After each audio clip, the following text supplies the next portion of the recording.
नमस्कार, A24 news में आपका स्वागत है। खबरों के साथ मैं हूं दीपांशु प्रसाद। अलवर के कालाकुआ में स्थित सैटेलाइट हॉस्पिटल में कार्यरत चिकित्सकों की घोर लापरवाही ने मासूम बच्चे की जान ले ली। भगवान के रूप में जानने वाले चिकित्सकों की बढ़ती लापरवाही आम जन पर भारी पड़ रही है। कालाकुआ निवासी एक महिला का डिलीवरी के कई महीनों पहले से अपने इलाज अलवर के सैटेलाइट हॉस्पिटल में कराती चली आ रही थी, जिससे उपचार के दौरान महिला चिकित्सकों द्वारा सभी जांच कराई गई। बच्चे का सुरक्षित होना भी बताया गया। हॉस्पिटल में भर्ती के दौरान इलाज कराते रहे। प्रसूति महिला के महिलाओं ने आरोप लगाया है कि मेरी चाची डिलीवरी के दौरान सैटेलाइट हॉस्पिटल में भर्ती थी, जिसकी सभी जांचें चिकित्सकों के द्वारा सोनोग्राफी, एक्सरे आदि कराए गए थे। चिकित्सक उपचार के दौरान कभी डिलीवरी नॉर्मल करने की बात कही तो कभी पेट में बच्चा टेढ़ा होना बताया जा रहा था और हालत नाजुक होने पर उपचार के दौरान दूसरे हॉस्पिटल में रेफर कर दिया, जहां पता चला कि बच्चा 4 दिन पहले ही मर चुका है। चिकित्सकों की लापरवाही को लेकर प्रसूति महिला ने परिजनों ने सैटेलाइट हॉस्पिटल के गेट पर हंगामा किया। वहीं परिजन ओपी मीना से मिले और उन्होंने मौके पर ही अपने स्टाफ से बात करके सारे डॉक्यूमेंट मंगवाए और कहा कि जो भी इस प्रकरण में है उनकी जांच की जाएगी और मामले को गंभीरता से लेते हुए पूरा मामला सुलझाया जाएगा।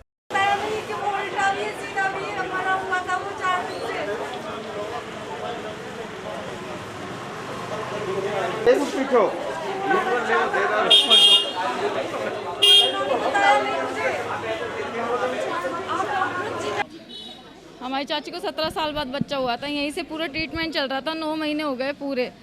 इन्होंने हर महीने सोनोग्राफी भी करवाई थी। जब हम यहाँ पे आए थे इनको हैंड में लेके 9 महीने बाद, जब इनके पेन चल रहे थे, तो यहाँ मैडम ने बोला कि ना बच्चा भी होगा पर नॉर्मल यहाँ नहीं होगा, ऑपरेशन होगा। तो हमको ना सीधा बड़े वाले हॉस्पिटल सरकारी में रेफर कर दिया। वहाँ जाने के बाद मैडम ने बोला ये बच्चा तो 4 दिन पहले का मरा हुआ है, और जबकि बच्चा है ना 4 दिन पहले का मरा। और यहाँ पे इन्होंने 3 दिन पहले ड्रिप भी लगाई है, इंजेक्शन भी लगाए, पर लगाया किस चीज़ का है? बच्चा तो पहले ही मरा हुआ था। उन्होंने ये भी नहीं बताया कि बच्चा मरा हुआ है 4 दिन पहले का, और बच्चा बिल्कुल गला हुआ निकला। मैडम ने वहाँ ये बोला कि बच्चा 4 दिन पहले का मरा हुआ है, और 3 दिन पहले यहाँ पे ड्रिप लगाई है बच्चे के। धड़कन ही नहीं थी बच्चे में। प्रगति मैम और रुचि मैम ने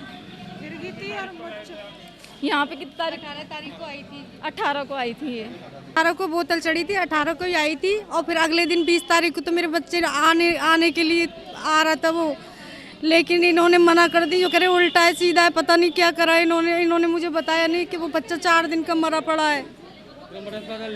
फिर बड़े अस्पताल फाइल लेने आए हम तो अपनी जो बोतल चढ़ाई थी ना 18 तारीख को उसकी, और जो दर्द के इंजेक्शन लगे थे वो नहीं दे रही है, मना कर रहे हैं। मैडम ही नहीं आई, छुट्टी पे है वो।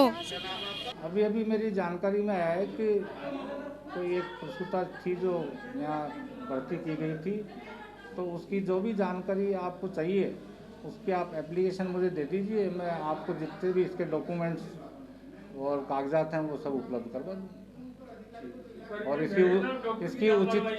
इसकी उचित कार्रवाई की जाएगी। और परिजन बोल रहे हैं कि डॉक्टर की लापरवाही से, हाँ, तो इसकी उचित कार्रवाई इसकी जांच करके उचित कार्रवाई की जाएगी। बाकी इनकी जो फाइलें वगैरह हैं कागजात वो हम रिकॉर्ड रूम से दिलवा दें। इसमें 8 कैमरे लगाए गए हैं, और इससे क्या है कि जिस कमरे में ज़्यादा भीड़ होती है उसको जो है हम कंट्रोल करते हैं, और डॉक्टर्स के ऊपर ज़्यादा रश नहीं रहे इसका भी हम ध्यान रखते हैं, है ना। और मेन गेट के ऊपर भी एक आदमी रखते हैं हम, जो है इससे बहुत फ़ायदा मिलता है। किस तरह इसकी मॉनिटरिंग की जाती है सर? ये कैमरे जो है क्या नाम एलईडी जो है स्क्रीन है, उसके अंदर देख के हम सारा पता कर लेते हैं। मैंने अभी एक्सप्लेन किया, प्रथम दस्ता ऐसा लग रहा है कि यहीं इसमें कहीं कहीं चिकित्सक की लापरवाही रही है, तो उसको पूरी तथ्यात्मक रिपोर्ट अभी मैंने संबंधित पीएमओ से मांग ली है, और रिपोर्ट आते ही उस पर जो कार्रवाई बनेगी वो कर। इसमें तो मैं क्या कह सकता हूँ, यदि बनाया तो ये इनकी रिपोर्ट दर्ज कराएं इस मामले में, पुलिस में जाकर रिपोर्ट दर्ज कराएं। इन पर दबाव कैसे बना सकता है कोई आदमी? जैन शिक्षण प्रशिक्षण महाविद्यालय में विश्वविद्यालय द्वारा निर्धारित पाठ्यक्रम के अंतर्गत प्रायोगिक कार्य से संबंधित खुला सत्र कार्यक्रम शिविर का आयोजन किया जा रहा है। यह शिविर 14 फरवरी से 28 फरवरी तक चलेगा। महाविद्यालय की प्राचार्य अनिता सोनी ने बताया कि 22 फरवरी से 3 दिवसीय खेल प्रतियोगिता का शुभारंभ अध्यक्ष विजय जैन ने किया। 3 दिवसीय खेल प्रतियोगिता में बाधा दौड़, नींबू रेस, बोरा कूद, 100 मीटर दौड़, म्यूजिकल चेयर आदि खेलों का प्रदर्शन किया जा रहा है, एवं 28 तारीख को सांस्कृतिक प्रोग्राम की प्रस्तुति भी दी जाएगी। खेल से संबंधित कार्यक्रम चल रहा है। खेल का शुभारंभ संस्थान अध्यक्ष श्री विजय कुमार जी जैन के द्वारा किया गया था। और जो खेल की जो शपथ थी संस्थान सचिव श्री ऋषभ कुमार जी जैन के द्वारा सभी छात्राध्यापकों को दिलवाई गई। और इस कार्यक्रम में हमारे शिक्षाविद श्री सुरेंद्र कुमार जी जैन और हमारे जॉइंट सेक्रेटरी श्री अजीत कुमार जी जैन भी उपस्थित रहे। यह जो खेल प्रतियोगिता का आयोजन किया गया था ये 6 समूह के अंतर्गत किया गया। और ये जो 6 समूह थे हमारे बीएड फर्स्ट ईयर और सेकेंड ईयर के पीपल टीचर्स रहे हैं। सभी ने इसमें बढ़ चढ़ करके हिस्सा लिया। इसके अंतर्गत दिनांक 22 तारीख को नींबू दौड़ प्रतियोगिता, चम्मच दौड़, नींबू चम्मच दौड़, जलेबी दौड़ और 100 मीटर रेस, 200 मीटर रेस और बोरा रेस और इस तरह के बहुत सारे रस्साकस्सी जैसे गेम्स का आयोजन किया गया था। 23 और 24 में क्रिकेट की प्रतियोगिता की गई थी। और इन प्रतियोगिता के अंतर्गत हमारे जो भी समूह इसमें विजयी रहे हैं उन सभी को संस्थान के द्वारा प्राइज दिया जाएगा। सभी छात्राध्यापकों के साथ साथ हमारे जितने भी लेक्चरर्स हैं इंक्लूडिंग मी यानी कि प्राचार्य सहित सभी ने भी इसमें भाग लिया। रस्साकसी और दौड़ के अंतर्गत हमारे सभी प्राचार्य दौड़े और इन लोगों ने भी बड़े उत्साह के साथ अपनी प्रतिभा का प्रदर्शन किया। इन सब कार्यक्रमों को करने के पीछे जो हमारा उद्देश्य है, जो हमारे सिलेबस का उद्देश्य रहा है, यही है कि एक स्वस्थ प्रतिस्पर्धा छात्रों में भरी जाए ताकि वो जीवन में अपने जो भावी पीढ़ी है उनमें भी एक स्वस्थ प्रतिस्पर्धात्मक माइंड का विकास कर सकें। और खेल की भावना से ही सामाजिक भावना का विकास होता है। इसी उद्देश्य की पूर्ति को ध्यान में रखते हुए हमारा 3 दिवसीय का कार्यक्रम आज दिनांक 24 को संपन्न हुआ। धार्मिक कार्यक्रमों के साथ 7 दिवसीय महाशिवरात्रि पर्व का शुभारंभ हुआ। मंदिर महंत खेड़ापति जितेंद्र ने बताया कि मंदिर श्री त्रिपोलिया महादेव अलवर में महाशिवरात्रि के उपलक्ष्य में 7 दिवसीय उत्सव कार्यक्रमों का शुभारंभ आज गौरी गणेश पूजा व कन्या पूजन के साथ किया गया, जिसमें भगवान का पूजन अभिषेक कर कन्या पूजन कर किया गया।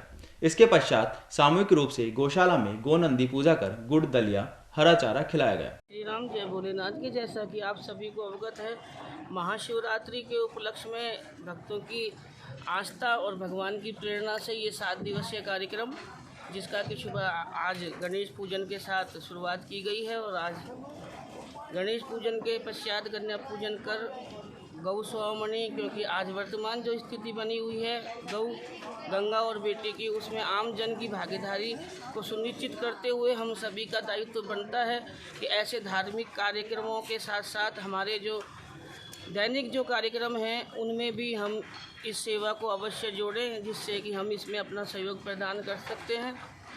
प्रन्यास मंदिर द्वारा ये महाशिवरात्रि के उपलक्ष्य में कार्यक्रम है। आप सभी अलवरवासी इसमें सादर आमंत्रित हैं। भगवान त्रिपोलेश्वर नाथ सभी के जीवन में मंगलता बनाए रखें, सभी स्वस्थ रहें, सभी सुखी रहें। इसी मंगल कामना के साथ जय श्री राम, जय भोलेनाथ। सूचना केंद्र में इंदिरा गांधी शहरी क्रेडिट कार्ड योजना के तहत मजदूरों और वेंडरों के लिए शिविर आयोजित किया गया। शिविर संचालक विष्णु शर्मा ने बताया कि बजट में स्ट्रीट वेंडरों को 50,000 का लोन देने की बात कही थी। इसी क्रम में नगर परिषद क्षेत्र में आने वाले मजदूरों और वेंडरों को इस कैंप में लोन देने का काम चल रहा है। आयुक्त महोदय के निर्देशानुसार यह शिविर 24 फरवरी से 8 मार्च तक चलेगा।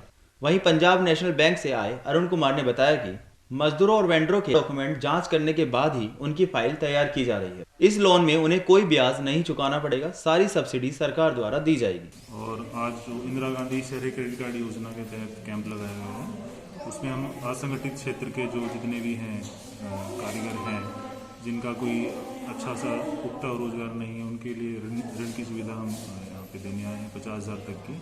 तो उनका वेरिफिकेशन करके और उनको ऋण की सुविधा हम उपलब्ध कराएंगे ताकि वो अपनी तरक्की और ग्रोथ को आगे बढ़ा।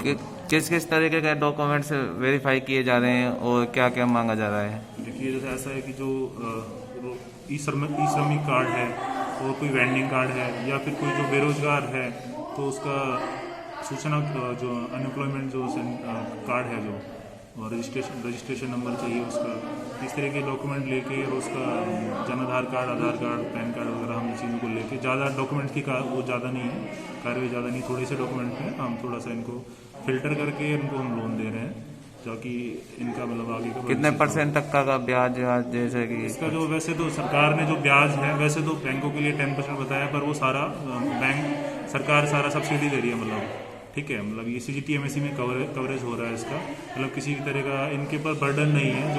जो लोन लेने आ रहे हैं इनके पास कोई एक्स्ट्रा बर्डन नहीं है। इन्हें तो सिर्फ जो लोन अमाउंट हम देंगे 50,000 तक दे सकते हैं इनकी नीड के अकॉर्डिंग, और उसमें से धीरे धीरे इन्हें चुकाना है। बस इनके लिए एक से 1.5 साल के अंदर इन्हें चुकाना है। क्या नाम है सर आपका? मेरा नाम है अरुण कुमार। गत वित्तीय वर्ष में जो राज्य सरकार ने बजट घोषणा की थी, बजट घोषणा संख्या 6 2021-22, उसकी पालना में जो लॉकडाउन से प्रभावित पथ विक्रेता बेरोजगार युवा जिन्होंने रोजगार कार्यालय में अपना नाम दर्ज किया हुआ है और अभी भी बेरोजगार है, तथा वो श्रमिक जो असंगठित क्षेत्र के हैं, उन सबको राज्य सरकार की मंशा है कि 50,000 तक की ब्याज रहित राशि बैंकों के माध्यम से उपलब्ध कराकर उनको स्वावलंबी बनाए, उनका अपना व्यवसाय चालू करें। इसके लिए हमारे पूरे जिले को 15,000 का और नगर परिषद अलवर को 5,000 के लक्ष्य निर्धारित किए थे आवेदन करवाने के। उनकी पालना में हम लगभग 70 नगर परिषद अलवर ने अपना 70% से अधिक आवेदन ऑनलाइन करवा दिए गए हैं। आवेदन कराने के पश्चात लगभग 100 ही आवेदकों को ऋण वितरण हो पाया। यहाँ पे अन्य जिलों में भी यही स्थिति थी। इसको गंभीरता से लेते हुए श्रीमान शासन सचिव महोदय स्वास्थ्य शासन विभाग के निर्देशानुसार सभी जिलों में ये कैंप आयोजित किए जा रहे हैं। इसकी पालना में माननीय आयुक्त महोदय नगर परिषद अलवर के निर्देशानुसार पुराना सूचना केंद्र स्थित इस हॉल में सभी बैंकर्स जो डे बाई डे बुला के और जिनको हमने अप्लाई किया है उन सबको, हमारा लक्ष्य है कि जितने भी लोग जिन्होंने अप्लाई किया है सबको राज्य सरकार की मंशा अनुसार उनको ऋण उपलब्ध हो सके और जो ऋण के बाद अपना व्यवसाय शुरू करके। राजकीय कला महाविद्यालय अलवर में शिक्षक एवं कर्मचारियों ने राज्य बजट में पुरानी पेंशन योजना की बहाली की घोषणा पर खुशी प्रकट की और इसका जश्न मनाया। इसे शिक्षक कर्मचारी आंदोलन की बड़ी जीत बताया। राज्य सरकार का धन्यवाद ज्ञापन किया। इस अवसर पर शिक्षकों ने अलवर में पेंशन बचाओ आंदोलन के बैनर तले पुरानी पेंशन बहाली की मांग के लिए वर्ष 2018 से ही संघर्षरत रुकटा के प्रांतीय संयुक्त सचिव डॉक्टर रमेश बैरवा एवं केंद्रीय कार्यकारिणी सदस्य डॉक्टर भरत मीना का विशेष तौर पर आभार जताया। डॉक्टर महेश गोटवाल का भी आभार जताया। माल्यार्पण कर एवं मिठाई खिलाकर इनका स्वागत किया गया। लिहाजा शिक्षक एवं कर्मचारियों को संघर्ष की इज्जत करना चाहिए। कर्मचारी विरोधी न्यू पेंशन स्कीम को वापस लेकर के कर्मचारी हितैषी ओल्ड पेंशन स्कीम, पुरानी पेंशन योजना को बहाल करने की राज्य सरकार के बजट में माननीय मुख्यमंत्री साहब ने जो घोषणा की है, हम इसका पुरजोर स्वागत करते हैं और हार्दिक बधाई और धन्यवाद देते हैं माननीय मुख्यमंत्री को कि उन्होंने कर्मचारी हित में, शिक्षक हित में एक बड़ा फैसला लिया है। और इसलिए पूरे राजस्थान का कर्मचारी, जिसमें कॉलेज के हजारों की तादाद में कॉलेज शिक्षक साथी शामिल है, बड़ी प्रसन्नता व्यक्त कर रहे हैं, सेलिब्रेट कर रहे हैं। आज आर्ट्स कॉलेज में भी हम कॉलेज शिक्षक साथियों ने इस व्यक्ति को सेलिब्रेट किया है। और आप देख रहे हैं कि मेरे साथ में डॉक्टर भरत मीना जी और डॉक्टर महेश गोठवाल जो शुरू में ही इस एनपीएस के खिलाफ आंदोलन जो हमने जून 2018 में शुरू किया था, जो आगे चल कर के पूरे स्टेट में और ज़्यादा व्यापक रूप लिया, इसलिए हमारे लिए और ख़ास तौर पर फख्र करने की बात है, खुशी का इजहार करने की बात है कि अलवर में भी जो हमने कोशिश की, प्रयास किया, वो फलीभूत हुआ है। मैं कहना चाहूँगा कि ये शिक्षक और कर्मचारी आंदोलन की एक बड़ी जीत है।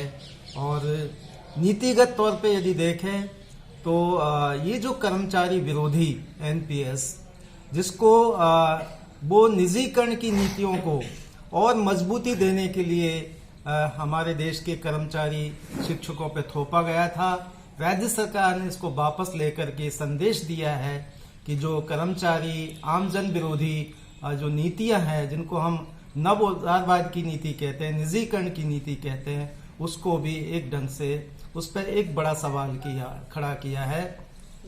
और ये माना है जैसे कृषि कानून जन विरोधी थे, जिनको वापस लेना पड़ा, ये दूसरा एक ऐसा मेजर स्टेप है जो राष्ट्रीय स्तर पर असर करने वाला है। इसलिए हम इसका स्वागत करते हैं और यदि इतिहास में यदि हम देखें तो जून 2018 से ही हम लोगों ने बड़े प्रयास किए थे और आगे चल करके जो new pension scheme employees federation of Rajasthan जिसने गुरुवार को जिला परिषद सभागार में जिला कलेक्टर की अध्यक्षता में राजस्व अधिकारियों की बैठक आयोजित हुई, जिसमें बिजली पानी आदि की समस्या को लेकर चर्चा की गई।